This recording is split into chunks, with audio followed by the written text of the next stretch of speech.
fossils act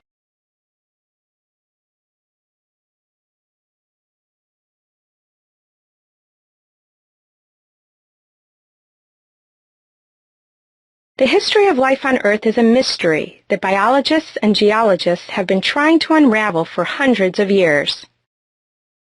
The most important clues to this mystery are fossils.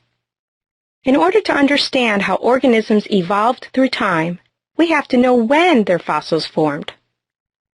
Fossils form when organisms are buried in sand and mud. As layers of deposits build up, older sediments are compressed into rock. The organisms form fossils within the rock. The younger the rock, the higher it is in the rock layers. The fossils within the rock layer are the same age as the rock itself.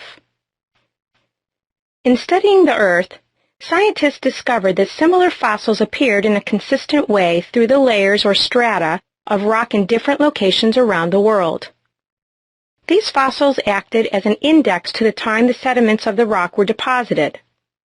Comparisons could be made between buried rocks based on the fossils within it. In this way, scientists were able to develop a geological timescale. Important events in the history of life, like mass extinctions, were apparent from the disappearance of fossils at a consistent layer in rocks around the world. With a relative timescale, biologists knew the order in which fossil organisms appeared, but no one could be sure about the precise ages of the fossils. Calculating the absolute ages of fossils wasn't possible until radioactivity was understood. The gradual breakdown of a radioactive substance in rocks is the clock that scientists use to measure geological time. In the process of emitting radiation, radioactive isotopes decay into different isotopes, eventually producing elements that aren't radioactive. For example, the radioactive isotope uranium-238 decays into the stable isotope lead-206. Each radioactive isotope decays at a unique constant rate, described by its half-life.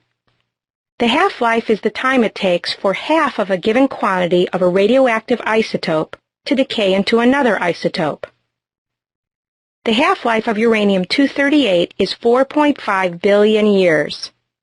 That means it takes 4.5 billion years for half of a sample of this isotope to decay away. Consider a rock containing uranium-238 that formed at the time of the earliest known fossils, about 3.5 billion years ago. Today, it would contain 58% of the original quantity of uranium-238.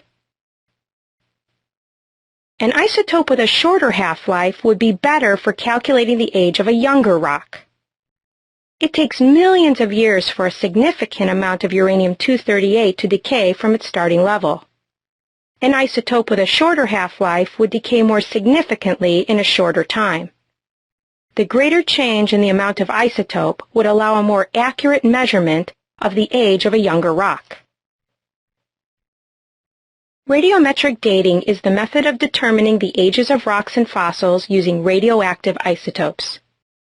Using sensitive equipment and great care, scientists measure the amounts of a radioactive isotope and its decay products in a sample of rock or fossil in order to calculate its age. With the help of radiometric dating, the relative ages of rock strata and their fossils have been converted to absolute ages, and our picture of the history of organisms evolving on Earth has become increasingly clear and consistent.